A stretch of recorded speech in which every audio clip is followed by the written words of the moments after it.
team that we really need to keep an eye on is definitely the Towson Tigers. Look at this man with his transitions. Look at that. He's a radio professional. This is our college basketball preview show. Patrick Stevens is here in studio with us. Today's show also brought to you by the all-new Ginsu Kamado Grill. Use the code TAILGATE at ginsugrills.com right now and save $100 when you pre-order your Ginsu Kamado Grill. One of our favorite people, always great to see, Coach Pat Skerry from Towson University, who I believe is the only that has done every single one of these with us over the years. I think so. I believe the only coach that has been in studio with us every year since we started doing these shows.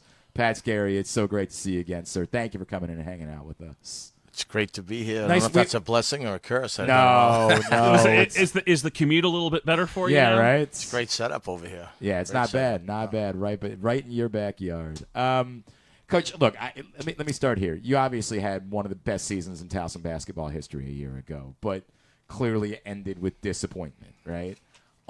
You bring back so much, and there's every reason to have every ounce of faith in this Towson team this year.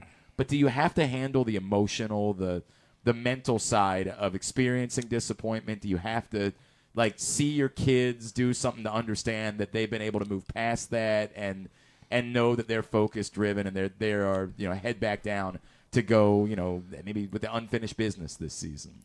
Well, I mean, what the goal is. I think the challenge becomes with guys that are talented and competitive and that are taking on more of a leadership role of what does effective winning leadership mean, and we're definitely still a work in progress on that. I think the intent is really good, Glenn, and I think as a coach now it's trying to make sure that our behaviors match our intent. What I mean by that is, are you blocking out properly? Are you huddling guys properly? As an elite player, are you doing what you're supposed to do before or as you get after a new guy? Because if you get after a new guy, that's good. But if you're not doing it at a level that's consistent to what expectations are, then you're going to have some bumps in the road. Like for a coach, we're trying to make sure starting November 7th, we don't have any bumps in the road. I'm not sure if we're going to have any bumps in the road yet. That's why we play the games. But so what I mean? That's the whole challenge. It's the short term versus where you're trying to get come March. You look at what you guys had last season. You had 4 really spectacular players with eligibility remaining. And in this day and age, that usually means people are from high major schools are starting to circle like vultures, trying to pick guys off of a mid-major roster. And you've still got Charles Thompson, and you've still got Cam Holden, and you've still got Jason Gibson, you've still got Nick Timberlake. How neat is that just to have that opportunity to run it back with those guys this season? No, I really appreciate that because one, they're really good guys, and they have mutual respect and appreciation for each other. 2, they're talented. And then 3, I think they really like our program and our university, so they're here for all the right reasons. Now, I also know with them, there's a whole, they want it bad. That doesn't guarantee anything either, we went through hopefully a good experience on Saturday where we had a big lead early against a team I would probably consider that would come in the top 5 in our league, so like a January, February road game. And this is at St. Joe's. At St. Joe's, St. Joe's, and Billy Lang's done a nice job. They got good talent, good size, speed, and there's some people in the building, so all that was good. And then we didn't do a good job with some execution down the stretch. That I think, for me, where I've got to do a better job and then get our guys understand. Like a year ago down the stretch, when we got up on you, it was over. So the reality is right now we're not there. But it's not because we didn't play hard. It's not because we didn't have talent. We're just, we're a work in progress. Someone said, "Did you learn anything from this?" I said, "Tell you in a week or so." Right. I mean, we'll find out. Exactly right. I understand that. Coach, what was the biggest difference a year ago in gelling the way that you did? What was it? Was it the kids? Was it something specific that you thought that they did. Why did it gel so well last season, and how do you attempt to replicate that? Well, one, the kids, and I still feel like we have the same type of kids. Yeah. Two was we really shared the ball, and I thought our ball movement was outstanding on Saturday, which that was really encouraging. By the way, Pat Skerry is now on Twitter, and if you want some entertaining content, it's when he shares videos of his team moving the ball in practice. Yeah, that's right, and got some good quotes. And I would say I'm back with a vengeance on Twitter, and you should definitely at Coach Pat Skerry should definitely give it a follow. They, I think like right now, like it's just the intangibles. Like when you play against Towson. Do you feel us in some other areas where I think even when we maybe didn't have as good a team, you felt us playing against us? We're not there yet. I believe we absolutely will get there because the guys really want to get there. Like I felt good about my group. We had a community service event on Sunday after getting back Saturday night, and they were all there on time. So I felt good about my group. It's a good start. It's a good start. It's a good group. But, I think the other thing a couple of guys said, like, they jumped around and ran on the court afterwards. And, not that the place was packed, but I said, yeah, like, it's a little bit – it's going to be a little bit different, it was good. It was good to do it for a lot of reasons. Yeah, obviously – do lose a handful of players. Terry Nolan, who made a major difference for you last year. And a great leader. Antonio Rizzuto, and Jawan Gray, who I know you raved about, even if that wasn't necessarily a stat stuffer, that was a guy that made a major difference for you guys this season. Are there a few newcomers or a guy like a Radir Hicks who played a fair bit last year when he was healthy that you think are going to be able to make a significant impact now? Yeah, well, they're going to have to, right? Mm-hmm. I think I would have told you last year this time Terry Nolan was the best player on our roster and maybe the best player in the league. He fought a lot of difficult respiratory issues, but was a tremendous leader. And I think Antonio and Jawan, even if deep down they didn't love their role, you never knew it. Mm-hmm. Like as a coach, they accepted it for the good of the team. So now all of a sudden we're trying to add some guys like, Hicks had a really good offseason. We're kind of just getting him back. He'd had a concussion, was out for a couple weeks, so he's got we're going to count on him early to help us. So he needs to play a little bit better than he did this weekend. I think he will. Russell, early signs on Russell have been pretty good. The Southeast Missouri State yeah, transfer. Nigel Russell, really good size, good athlete, can make shots, and then we need him for his defense and his rebounding. And then, Sekou Siller is a guy that we've got to figure out, coach him a little better, where to play him, when to play him, how to play him, because he can be pretty effective. And I say all this stuff we just had a loss the other day. Him and Charles missed 4 big free throws in the last 5 minutes, 0 for 4.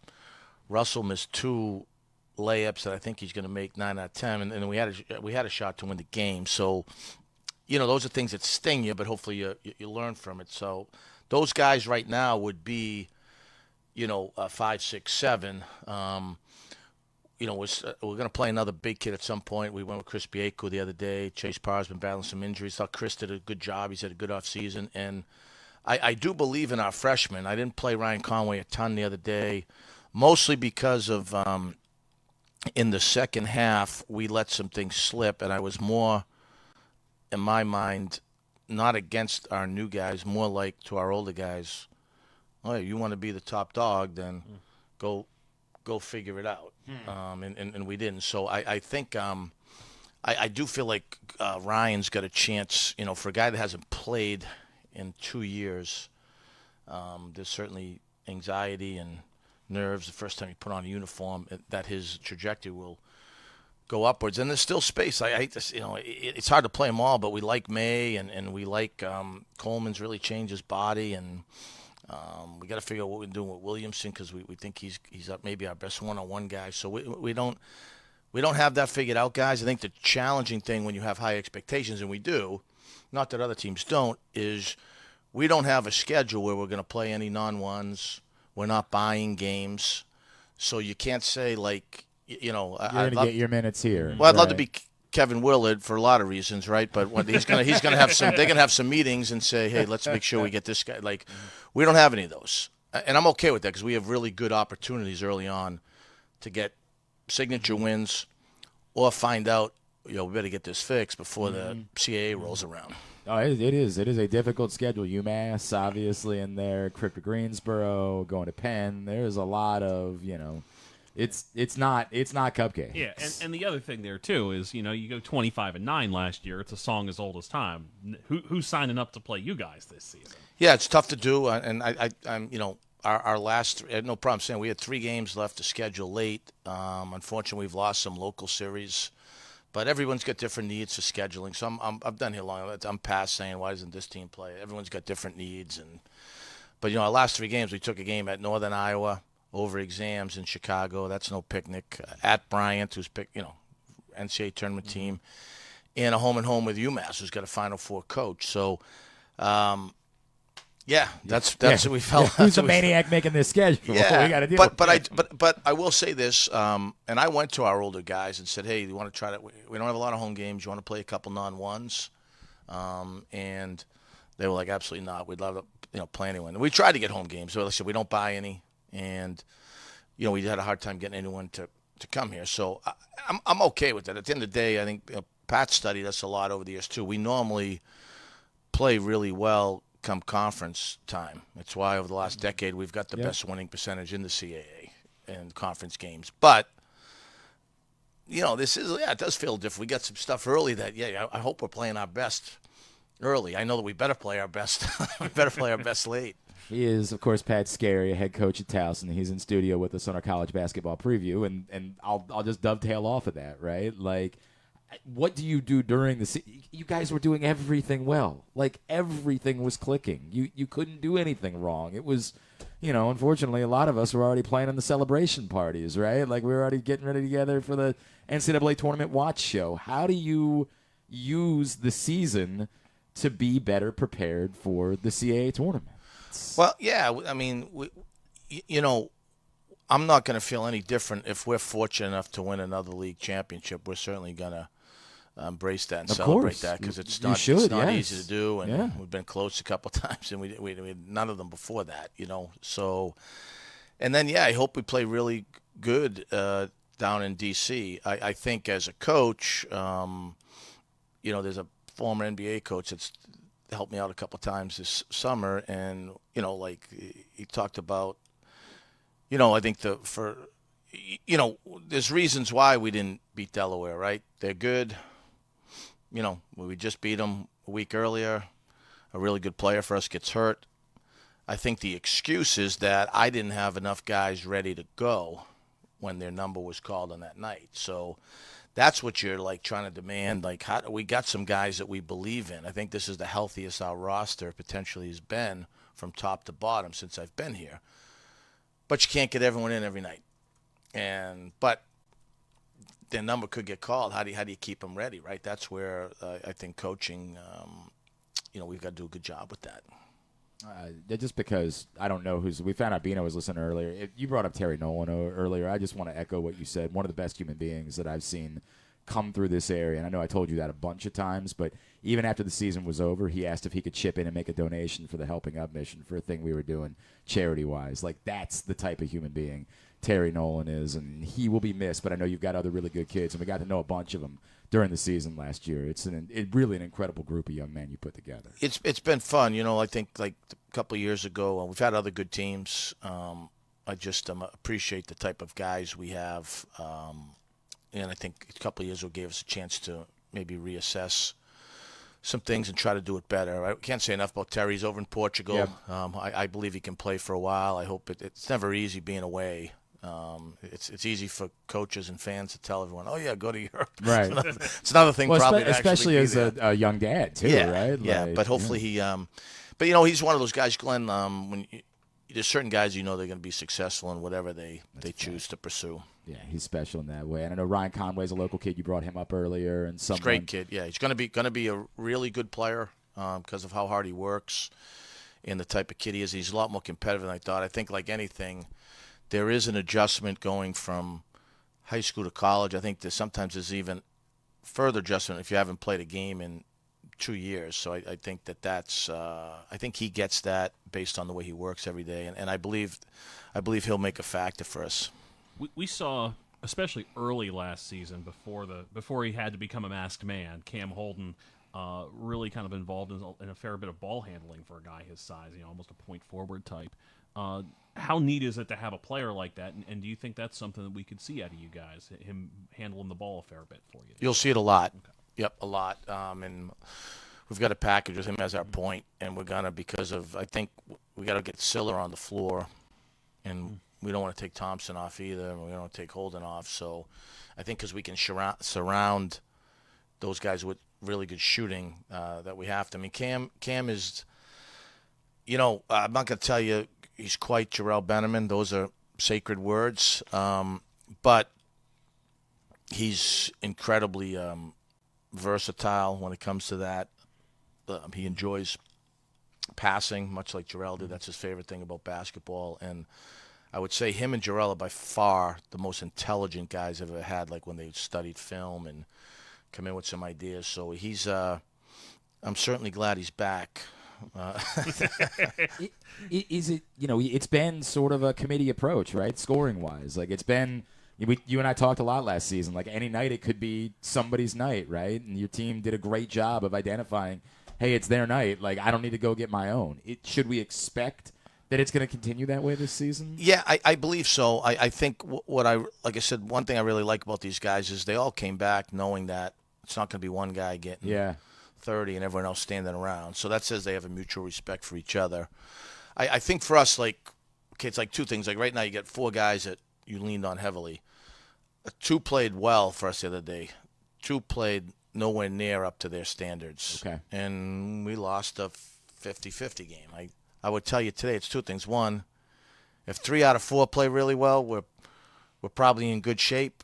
But we also there's other guys that we have that we believe in. How do we get them quickly up to speed? And then I know I keep asking you to play psychiatrist and you're a basketball coach. Is there any burden that comes with, like, what you guys are dealing with? There is a championship expectation. That's what, as you pointed out, that's why these guys came back, right? Like, that's why these guys stuck around. Is there, do you have to worry? Do you have to talk about that at all and say, hey, we can't let this get us carried away here or get lost in the idea of championship or bust? That can end up being a daunting thing. Well, I think we can't. It certainly it is. I mean, they know it. I mean, although we've just really tried to focus on how do we get better today. I'm not ignorant. I mean, guys, there's a lot of stuff for them to read and social media, and I want them to enjoy that piece. They've worked incredibly hard to do that for our program. I've also talked to them about Nick Timberlake. We haven't been to the tournament ever in the CAA. Well, you've been here 4 years, so you haven't been here forever. I think if you were here forever, you would have won a couple times. You're only responsible for this year. I think the hard thing is, like, as a coach, we just want to try to be consistent so that we have the opportunities in February and March, and then hope for a little good a little good luck, fortune. right? Yeah, for a change. It'd be all right if it worked out that way. It does start at home next Monday night, 7 o'clock, against Albany before a road swing. Coach, I have no doubt that we'll be talking a lot as the season goes on. It's really good to see you. Appreciate you once again coming in and hanging out, keeping the streak alive of being the coach that's been here every year. Look forward to doing it more. Thank you so much for doing it. Yeah, appreciate what you guys do for basketball in the area. It's exciting to be back.